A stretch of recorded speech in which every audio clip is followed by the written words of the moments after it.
بسم اللہ الرحمن الرحیم۔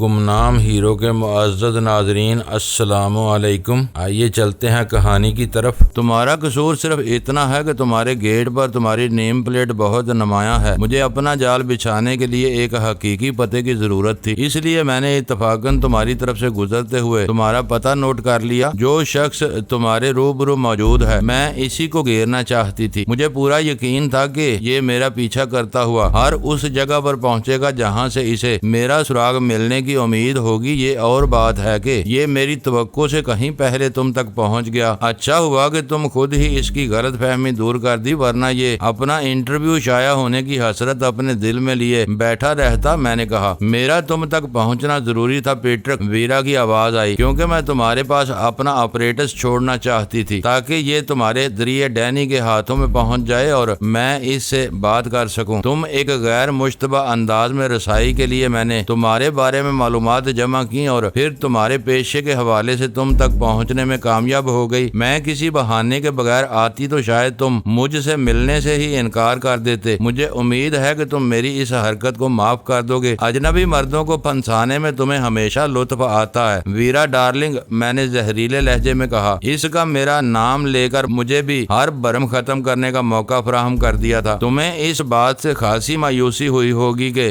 ڈی میلو نے انٹرویو کے اختتام پر تمہیں اپنی خوابگاہ میں شب بصری کی دعوت نہیں دی۔ میں نے اپنی بات جاری رکھتے ہوئے کہا تمہاری موت آ گئی ہے۔ یک بیک ویرا کی آواز میں برہمی عود کر آئی۔ تم آپریٹس لے کر یہاں سے نکلو تاکہ میں تم سے کچھ کھلی باتیں کر سکوں۔ اس دوران میں ارشد کسی ہونک کی طرح منہ پھاڑے سب کچھ سن رہا تھا۔ زیادہ کھلی باتوں سے مجھے شرم آنے لگتی ہے، میں نے اس کا مضحکہ اڑاتے ہوئے کہا۔ بہتر یہی ہوگا کہ مجھ سے باتیں کرنے کے بجائے تم اپنے کام سے کام رکھو اور میں اپنا کام کرتا رہوں۔ تم کسی حقیر سی چیونٹی کی طرح پیس کر رکھ دیے جاؤ گے۔ میری یہ پیش گوئی یاد رکھنا، کیونکہ اب میں نے تمہاری حمایت سے ہاتھ کھینچ لیا ہے۔ ناراض ہونے کی ضرورت نہیں ڈارلنگ، میں نے پرخلوص لہجے میں کہا۔ میں جانتا ہوں کہ میری حمایت سے دستبردار ہو کر تم نے دوسروں کے شیرخوار بچوں کی سرپرستی شروع کر دی ہے۔ تم چاہو تو اب بھی سلطان شاہ سے بات کی جا سکتی ہے۔ تم دونوں مل کر 2-4 سال ہی میں بچوں کے ڈھیر لگا سکتے ہو۔ اپنے بچوں کو پالنے کی بات اور ہی ہوتی۔ شٹ اپ، وہ میری بات کاٹ کر اونچی آواز میں داڑھی۔ معلوم ہوتا ہے کہ پے در پہ چرکے کھانے کے بعد تمہارا دماغ چل گیا ہے۔ میں تمہارا ناراض ہونے کی ضرورت نہیں ویرا بیبی، میں یہاں سے نمٹنے کے بعد تم سے بات کروں گا۔ میں نے اس کی بات کاٹ کر تیزی سے کہا اور سلسلہ منقطع کر دیا۔ تم نے سن لیا کہ میں بالکل بے قصور ہوں، ڈی میلو برائی ہوئی آواز میں بولا۔ پتہ نہیں مجھے میرے کس گناہ کی سزا مل رہی ہے، میں اسے نامہ نگار ہی سمجھا تھا۔ تم نے سن ہی لیا ہے کہ اس کا نام تھیلما کنگ نہیں بلکہ ویرا ہے۔ یہ خوبرو عورت بدماشوں کی بدماش ہے، میں نے کہا۔ اب اگر تم نے اس سے واسطہ رکھا یا اس بارے میں اپنی زبان بند نہ رکھی تو تم بے موت مارے جاؤ گے۔ ویرا کے تمام دشمن ہماری طرح نیک نفس اور شریف نہیں ہیں۔ پستول کی نال پر بستر سے اٹھائے جانے پر پیٹرک ڈی میلو بری طرح خوفزدہ ہو گیا تھا، لیکن اس کا ضمیر صاف تھا، اس لیے اس نے جلد ہی اپنے اوسان پر قابو پا لیا تھا۔ لیکن آپریٹس پر ویرا سے ہونے والی گفتگو کے بعد وہ واضح طور پر تشویش میں مبتلا ہو گیا تھا اور اسے میری اس بات میں کہ ہمارا تعلق سماج دشمن عناصر کی سرکوبی کرنے والوں سے تھا وزن نظر آنے لگا تھا۔ اس صورتحال کا ادراک ہوتے ہی وہ ہماری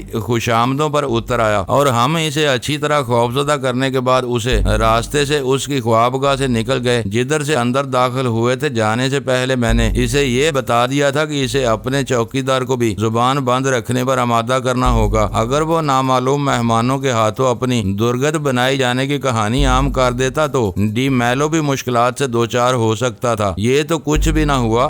جیپ روانہ ہونے کے بعد ارشد نے مایوسانہ لہجے میں کہا، اور کچھ ہوا یا نہ ہوا لیکن اس سے رابطے کا ایک ذریعہ ہمارے ہاتھ آ گیا ہے۔ سلطان شاہ کے استفسار پر میں نے اسے ڈی میلو کی خوابگاہ میں پیش آنے والے واقعات سے آگاہ کر دیا۔ اسپیشل ٹاسک فورس میں ہونے کی وجہ سے ارشد اور اکبر کو یہ اندازہ تو ہو چکا تھا کہ ویرا کوئی بین الاقوامی مجرمہ تھی جو پاکستان میں چوری چھپے ملک دشمن کارروائیوں میں مصروف تھی، لیکن انہیں ویرا کی ذات سے لاحق سنگین خطرات کا پورا ادراک نہیں تھا۔ اسی وجہ سے وہ ڈی میلو کے مکان میں چھاپے کی مہم کو پھسپسا اور بور قرار دے رہے تھے۔ ان کی دانست میں مار داڑ اور پکڑ دکڑ کے بغیر ہونے والی کوئی بھی کارروائی پوری طرح کامیاب اب نہیں کہی جا سکتی تھی۔ غلام رسول کے سلسلے میں ظفر کی حد سے بڑی ہوئی مصروفیات کی وجہ سے مجھے براہ راست ان دونوں سے کام لینا پڑا تھا، ورنہ اصولی طور پر ایس ٹی ایف کے ماتحت عملے سے میرا کوئی تعلق نہیں تھا، اس لیے میں نے اس مہم کے بارے میں ان دونوں سے کوئی اختلاف رائے نہیں کیا۔ سلطان شاہ کا مشورہ تھا کہ میں راستے ہی میں دوبارہ اپریٹس آن کر کے یہ دیکھوں کہ ویرا مجھ سے کیا بات کرنی چاہ رہی تھی، لیکن میں نے اپنی غیر حاضر دماغی اور پراگندگی کا بہانہ کر کے اسے خوبصورتی کے ساتھ ٹال دیا۔ دراصل میں ارشد اور اکبر کے سامنے ویرا سے بات کرنے سے کترا رہا تھا۔ وہ ضرورت سے زیادہ منہ پھاٹ اور بے شرم تھی۔ گفتگو کے دوران میں اس کی زبان سے کوئی ہلکی باری بات نکل جاتی تو میرے اور اس کے مراسم کے بارے میں ایس ٹی ایف میں کہانیاں جنم لے سکتی تھیں۔ ہماری جیپ اسٹیشن 4 پہنچی تو وہاں گاڑیوں کا خاصا ہجوم تھا۔ سرکاری نمبر پلیٹ والی متعدد گاڑیوں میں ایک سیاہ ہونڈا ایکارڈ بھی ایسی بھی تھی جس کے اگلے بمپر اور فینڈر کے ساتھ لگے ہوئے فلیگ پول پر چرمی غلاف چڑھا ہوا تھا، جس کا مطلب تھا کہ مرکزی یا صوبائی وزیر کی سطح کا بھی کوئی اہلکار اس اجلاس میں شریک تھا جس کی تیاریوں نے ظفر کو مصروف رکھا تھا۔ حقیقت یہ تھی کہ غلام رسول کو ملک کے نیک نام سیاست دانوں میں خاصی اہمیت حاصل تھی۔ اپنے موروثی علاقے بلکہ صوبے سے باہر بھی اس کی بات کو غور سے سنا جاتا تھا، کیونکہ اس کا ماضی صاف ستھرا اور کردار بالکل بے داغ تھا۔ ملا سرکار کے معاملے میں وہ جس طرح ملوث تھا وہ ناقابل یقین تھا۔ دوسری طرف حکام کی مجبوری یہ تھی کہ اس پورے قضیے میں ملا سرکار کا نام ریکارڈ پر نہیں لایا گیا تھا، اس لیے غلام رسول جیسے مقبول لیڈر کی گرفتاری کا مناسب جواز پیدا کرنا دشوار ہو گیا تھا۔ لیکن پھر بھی اس کا نام مقتول ڈاکو سردار رجب علی کی بے رحمانہ کارروائیوں سے منسلک کیا گیا تو لوگ ہکا بکا رہ گئے۔ وہ سوچ بھی نہیں سکتے تھے کہ اقتدار کی ہوس میں روشن چہروں والے رہنما ایسی سیاہ کاریوں میں بھی مبتلا ہو سکتے ہیں۔ وہ ایک بہت اہم واقعہ تھا جس نے ملک کے طول و عرض میں تہلکہ مچا دیا تھا، لیکن پھر سیاست اور جرائم کے ایک نئے جوڑ توڑ نے جنم لیا اور ڈان 3 کی سخت ہدایات پر پولیس کے محکمے میں پلنے والی کالی بھیڑوں کی مدد سے مافیا نے غلام رسول کو پولیس کی تحویل سے اغوا کر لیا۔ ملک بھر میں کسی کو کانوں کان بھی خبر نہ ہو سکی کہ غلام رسول کو اغوا کرنے والے کون تھے اور ان کے کیا مقاصد تھے۔ یہ ان سنسنی خیز اور لرزہ خیز واقعات کے تسلسل نے غلام رسول کی کہانی کو بہت پر اسرار بنا دیا تھا اور لوگ اس کے بارے میں بہت کچھ قیاسات لیے بیٹھے تھے، مگر میری اور ظفر کی مشترکہ کاوشوں کے نتیجے میں اپنی زمین کے اس غدار کو عبرتناک انجام کا سامنا کرنا پڑا تھا۔ وہ اپنی فطری موت مرا تھا، لیکن اس کی لاش جن حالات میں ہمارے ہاتھ لگی تھی وہ بہت فکر انگیز تھے اور حکام کو سر جوڑ کر یہ سوچنے پر مجبور ہونا پڑا تھا کہ اس ملک دشمن سازشی کے بارے میں عوام کو کن تفصیلات سے آگاہ کیا جائے۔ اس کے حامیوں کے کسی بھی پرتشدد رد عمل کا توڑ کرنے کے لیے اس بارے میں گہرے غور و خوض کی ضرورت تھی، جس کے لیے سب متعلقہ فریق اسٹیشن 4 پر جمع تھے۔ ان حالات میں ظفر سے فوری طور پر ملاقات ہونے کی کوئی امید نہیں تھی۔ ویسے بھی میں غلام رسول کے معاملے میں اپنا کلیدی کردار بخوبی ادا کر چکا تھا، جس کے بعد میری وہاں موجودگی کی کوئی ضرورت باقی نہیں رہی تھی۔ جہانگیر کا بیٹا لٹل اینجل سے برآمد کیا جا چکا تھا۔ ویرا کے بارے میں کم از کم اتنا سراغ مل چکا تھا کہ وہ کم از کم اس رات شہر ہی میں مقیم تھی۔ ان حالات میں میں نے اسٹیشن 4 پر رک کر اپنی اور سلطان شاہ کی رات کالی کرنے کا ارادہ ترک کر دیا اور ہم دونوں اپنا مختصر سا سامان لے کر ایک ڈرائیور کے ساتھ اپنے اس فلیٹ کی طرف روانہ ہو گئے جو چند دنوں سے متروک تھا۔ جہانگیر کے شرف آباد والے فلیٹ سے ہمارے فرار کی بنیادی وجہ یہ تھی کہ ویرا کے لیے وہ فلیٹ اجنبی نہیں تھا۔ وہاں رہنے اور کام کرنے والے جن لوگوں نے اسے دیکھا تھا وہ بھی اسے ہماری دوست کی حیثیت سے جانتے تھے، اس لیے وہ انتقام لینے کے لیے ہماری بے خبری میں وہاں کوئی بھی مہلک وار کر سکتی تھی۔ فوری طور پر اس فلیٹ کو خیر باد کہہ کر میں نے یہ بندوبست کر لیا تھا کہ ویرا ہماری تلاش میں ادھر کا رخ کرے تو فلیٹ کو غیر آباد دیکھ کر مایوس ہو جائے۔ وہاں ایک بار منہ کی کھانے کے بعد وہ سوچ بھی نہیں سکتی تھی کہ ہم وقفہ دے کر دوبارہ وہیں آ بیٹھیں گے۔ اس اعتبار سے وہ فلیٹ اس وقت ہمارے لیے مخدوش نہیں تھا۔ ہوٹل اور اسٹیشن 4 کے مقابلے میں فلیٹ ہمیں ایک نعمت محسوس ہوا۔ آزادی کا ایک عجیب سا احساس تھا جسے کوئی نام دینا ممکن نہیں تھا۔ البتہ میں نے یہ احتیاط ضرور کی کہ کمروں کے بلب روشن کرتے ہی باہر کی طرف کھلنے والی کھڑکیوں اور گیلری کے دروازے پر دبیز پردے کھینچ دیے تاکہ اگلی سڑک پر سے فلیٹ میں روشنی یا کسی کی موجودگی کا اندازہ لگانے کا امکان باقی نہ رہے۔ اس کام سے نمٹ کر میں ڈرائنگ روم میں آیا اور آپریٹر